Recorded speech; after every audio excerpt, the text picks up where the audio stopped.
So this was the first long-term memory that was designed. There was another that was designed in, I think, the early 2000s called a gated recurrent unit. And the gated recurrent unit is simpler. Okay, so the gated recurrent unit is going to be simpler. One way it's going to be simpler is we're going to just have one hidden state, not two. In this hidden state, components can be either short-term or long-term. And the second thing that we're going to do is we're going to have one fewer gate. We're going to have one fewer gate calculation. All right. So when we look at the Lstm and we feed in c sub t minus 1, and we feed in our kind of approximate h, right, where we did some calculation, and then we add them together. And then we have separate gates to control how much we take. So we might take 100% of this and 100% of this, or 0 of this and 0 of this, or any combination. So these two are independent. In a GRU, the idea is these are dependent on one another. So we're going to do a linear interpolation between these two. So we're going to have a gate, and this is going to be one value, and this is going to be 1 minus that value. So let's look at what we're going to do. So we're going to have the reset gate and an update gate. The way that we compute these is exactly the same as we computed them in the Lstm. Right? So it's still going to be, let's see, r sub t equals sigmoid of x sub t w hr plus h sub t minus 1. This says hr, and really should, of course, be xr. H sub t minus 1 whr plus br. And the same thing for the update gate. The update gate happens to be called z. I'll go ahead and write the formula first and then show you the picture. So h sub t is going to be, what are we going to do? We're going to do 1 minus c sub t times the old value of h plus then z sub t times Hadamard product tan h times x sub t w, let's call this hh, plus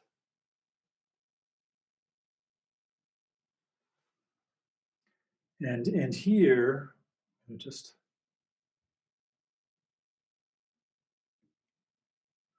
leave a little room here. So this is going to be h sub t minus 1 w hh. So let's look and see if this makes sense. We're going to have h sub t minus 1 coming in here. Here's our GRU. We have a gate here. And this is going to be 1 minus z. Make myself a little more room here. And so that is this portion here. So the gate of value 1 minus z controls how much of h sub t minus 1 comes in and goes into h sub t. And then what else goes into h sub t? Well, we've got our XWH matrix, we've got x sub t coming in, and then we have a calculation ending in a tan h.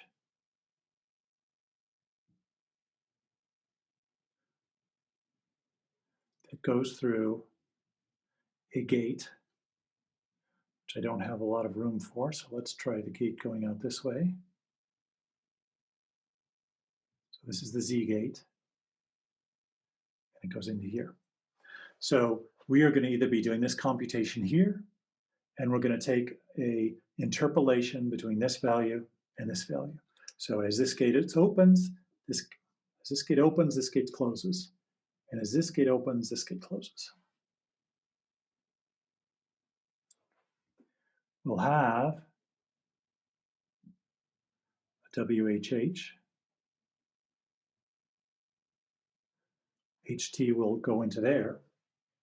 And then what we're going to do is determine how much of this H that we want to actually read. So this is our read gate. So that tells us how much we're reading from our value. This tells us how much we're maintaining from our value. And this tells us how much we're mixing the maintenance with the new computation. So here, we're going to put in, instead of h to t minus 1, we're going to put in RT, how to mark product, with that, and then multiply that by the weight matrix. So this is what a GRU looks like. We do the same computation with X that we normally do, and we add and we go into a 10H, and that all makes sense. And this is Z is like the input gate to the LSTM, except these are ganged together. And then the difference is we're reading from our old H, and we're either reading or not reading depending on the setting of this gate. Putting that in here. So can someone tell me an advantage of the GRU over the LSTM? I guess you have less weight matrices to train.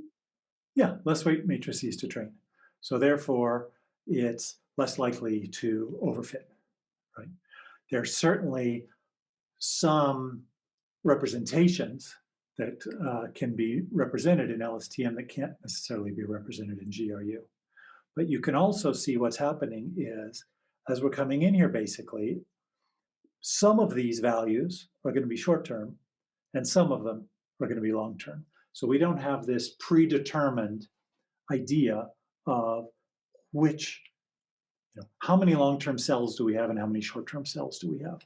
Instead, we just have a bunch of cells, and we go ahead and let the network learn which of the cells it wants to be long-term and which of the cells it wants to be short-term. We still see the really important part, which is we've got a straight through path here, that if this gate is closed, or mostly closed, we've got a derivative that's 1 or close to 1, reducing the vanishing gradient. So in practice, one rarely uses RNNs by themselves.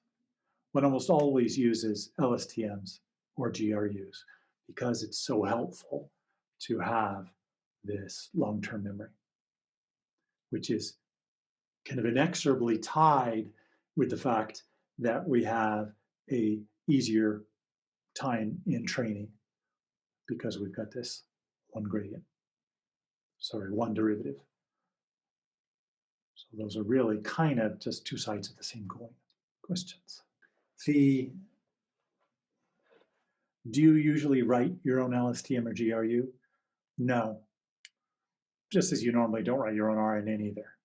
You could, you have the information that you need to do it, but normally you use a built-in LSTM implementation, GRU implementation, or RNN implementation. Could you do a bidirectional LSTM or a bidirectional GRU? We looked at bidirectional RNNs. Can you do a bidirectional LSTM? I want to say yes, but I'm not totally sure why. Well, if we think about the RNN, right, when we did a bidirectional RNN, we basically just had 2 RNNs, completely different weights and everything, and we just fed it in a different order. So in the forward direction, we fed, the left to right direction, we fed x1 all the way through xt. And in the reverse direction, we fed it in order xt, xt minus 1, xt minus 2, and so on. We can do exactly the same thing with LSTM, right? We just have basically 2 LSTMs, conceptually 2 LSTMs. We're feeding one from 1 up to t, from the other from t down to 1. Practically, when you have a bidirectional LSTM, that is just one of the initializations that you could do to an LSTM. So you can just tell it, is this bidirectional or not bidirectional? And then the machinery is hidden inside of the LSTM, GRU, or RNN. We will talk next week about multi-layer RNNs. Those as well can be used with LSTMs, GRUs, or RNNs. Other questions? I'll give you a hint that on Wednesday, you guys are going to be working with LSTMs and working with the formulae, because basically your job is going to be to come up with a values to carry out a particular task. So you're not going to be training the neural network. You are going to be actually writing the weight matrices, the biases, and so on for all of the 3 gates, as well as for the matrices here and here. Any questions about anything? So try me. We still got some time left. So I am sensing some confusion. So it would be very helpful if someone just talked about something they're confused about. I guess, can we go over what the new like matrix size will be for, especially for the gates? Sure, that'd be fun. These gates are fairly similar to the other gates that are in the LSTM, so I'm going to go ahead and use these matrix sizes, if that's okay. So let's say we have hidden size, batch size, X size, Y size. Okay? So let's look at WX gate. For any gate, this is going to be X size by the hidden size, right? Because we know this gate is going to be a vector that is the length of the hidden size. And similarly, this one is going to be hidden size by hidden size, and this one's going to be 1 by hidden size. So that's going to be true for all of the gates. Every gate is going to be either X size by hidden size by hidden size, or for the biases, 1 by hidden size. These will just be identical. Does that help? Yeah, that makes sense. Thank you. Okay.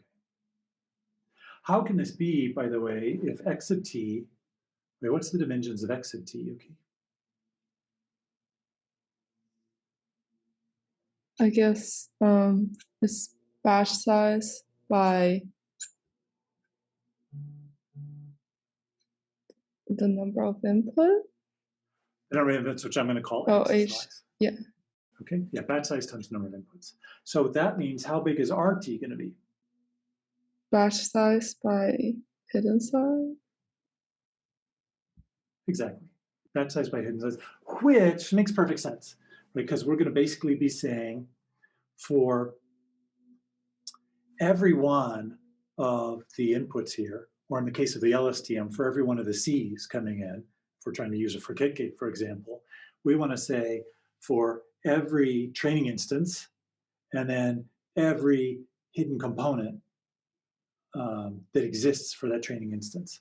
So that's why we'll have batch size times hidden size.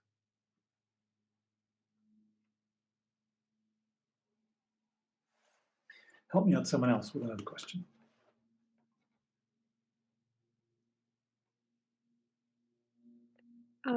This isn't a real question, unless if it is, which is at the bottom of the diagram there, the X sub WH, should that be W sub XH? I'm sorry, in the block diagram, or in the diagram where X sub T is going to something, is that W sub XH? Okay, I just wanted to make sure that Yeah, thank you. Okay. That's actually very helpful in general, if there is an error in an equation or a diagram in this class or any class, I can guarantee you the prof wants to get that fixed, because who knows how many students are totally confused by what's going on with it. So, I think thank you. I think you Because we have rewrote another us. problem. I Oh, think you rewrote us the did I same. rewrite it exactly the same? Yeah. So I did that just to see, whether you'd be willing to tell me again, and you were. So I appreciate that. How's that? WXH.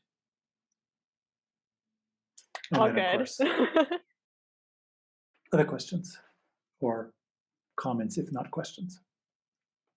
How do we calculate y in the GRU?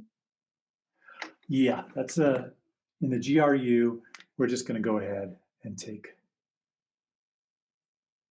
h sub t. So we're going to calculate y just as we normally did from h sub t. Okay, thank you. Anyone else? And I think I mentioned, but maybe I didn't mention to you. Commonly, so although we said that there is a g sub y, which is the activation function coming out of here, actually often what happens is there's no activation function. If you want to apply an activation function, you apply it yourself after you get back the y-hats. So it's often the case that what comes out of your y-hats is just raw, what are called logits. So logical units, it's just these values between negative infinity to infinity, and it's up to you to actually do something with them. So it's not unlike the example we had in, let's see, categorical cross entropy and PyTorch, where it actually does the softmax itself. And so it just takes in raw y-hats and actually applies the softmax function. Same kind of idea here is there might be different things that we want to have happen after this, and so we just normally leave it alone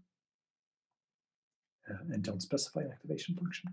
All right, well then I will see you guys on Wednesday. Have a good couple days.